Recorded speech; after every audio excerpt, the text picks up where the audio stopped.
Chapitre 3. Coïncidence. Les jours passent et aucun cauchemar ne refait surface. Tout semble être entré dans l'ordre quand soudain un beau vendredi matin ensoleillé, alors que je m'apprête à sortir de la maison, mon téléphone sonne. C'est Jack. Il m'appelle rarement le matin de bonne heure, alors je réponds rapidement. Allô, Jack? Oui, Tierno, ça va.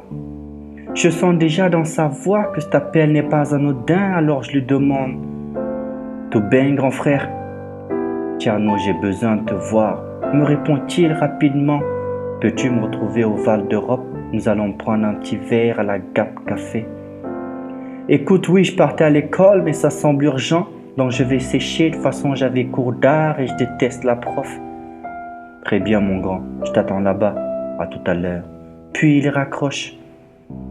Je prends le train à la gare de Bussy-Saint-Georges. Puis une station après, me voilà au Val d'Europe. Je le retrouve à la Gap Café. Il est assis avec un journal à la main. Lorsqu'il me voit arriver, il se lève, me fait la bise et m'invite à m'asseoir. Puis sans attendre, nous lançons la discussion et c'est moi qui commence. Dis donc, grand frère, tu avais l'air pressé de me voir.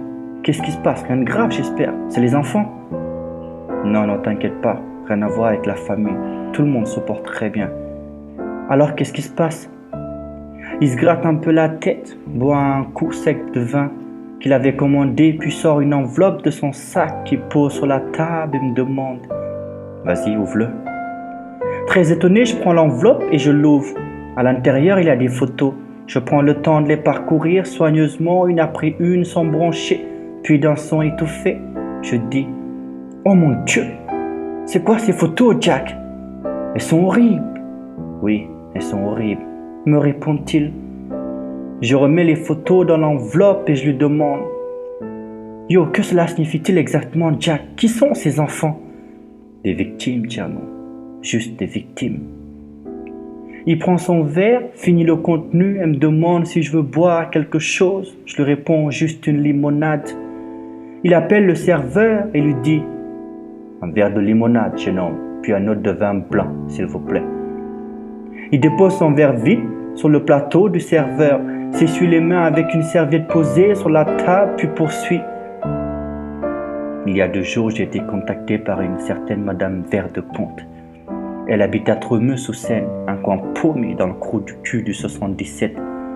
Bref, son enfant a été sauvagement tué, comme tu le vois sur ces photos. C'est le 2e jeune que tu as vu avec les cheveux roux. Bref, le dossier a été confié à la police, mais la bonne dame dit que l'enquête piétine, sans compter du manque de transparence de la police sur l'affaire. Elle veut accélérer les choses pour enfin faire le deuil de son petit bébé. Alors, elle a obtenu mon contact, soi-disant par un message anonyme. Elle veut que j'enquête. Elle me dit que son mari est très fortuné et qu'elle va me donner beaucoup d'argent si j'arrive à élucider ce meurtre. D'accord, Jack, mais qui sont les autres enfants? J'ai commencé ma petite enquête et j'ai découvert que ce n'est pas le premier meurtre d'enfants de ce genre non élucidé. Cela a commencé 6 ans plus tôt par le meurtre du jeune que tu as vu sur les photos avec les cheveux blonds.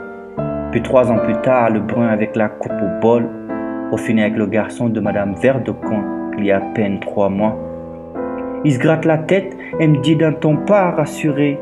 Ça ne t'avoue rien, tous ces meurtres, Tierno? Je m'attendais à cette question. Oui, je l'avais vu venir, mais je faisais semblant de ne pas comprendre. Mais le sait, un tel souvenir ne s'efface pas. Il reste gravé dans la mémoire toute une vie. Je le regarde et je réponds. Bien sûr que ça me rappelle quelque chose, Jack. Mais c'était il y a très longtemps, dans un autre continent. Voyons, jeune frère, on est en France ici. Il y a des meurtriers, mais je n'ai jamais entendu que des psychopathes sacrifier des gens dans l'intention de devenir riches. Ou c'est laid, c'est totalement absurde. C'est sûrement un tueur en série qui rôde dans les parages. Je suis sûr que dans quelques jours, tu verras au journal qu'il s'est fait arrêter par la police. Écoute, Tierno, j'aimerais te croire, mais regarde les circonstances dans lesquelles ces jeunes ont été tués, violés, étranglés, jusqu'à ce que mort s'en suive. Puis il ressort les photos de l'enveloppe et me dit « Tiens, regarde celle-ci. » En pointant du doigt celle du jeune blond, ses boucles d'oreilles, ça ne t'évoque rien. Et celle-ci, en montrant celle de la 2e victime. Cette robe rouge qu'on lui a fait porter, ça aussi c'est une simple coïncidence. Puis d'un coup, il balance les photos sur la table, puis les pointe du doigt en disant « Elle est là, Tierno, la dame jaune dont tu parlais, elle est revenue, c'est son œuvre, je le sens là, ici. » dit-il en tapant sa poitrine. Nous interrompons brièvement la conversation car le serveur nous a ramené nos boissons. Lorsqu'il s'éloigne, Jack poursuit avec une voix beaucoup plus basse. « Écoute, jeune frère, j'ai décidé de faire cette enquête. Et j'ai besoin de toi, mon ami. Tu es le seul qui me comprend, le seul en qui je peux réellement me fier. »« J'ai mon bac, Jack, donne-moi. C'est trop court pour aller m'aventurer dans cette histoire. » Je lui réponds d'un ton navré. Il souffle, pose ses deux index sur ses troncs, puis me dit « Tu as raison, où j'ai la tête.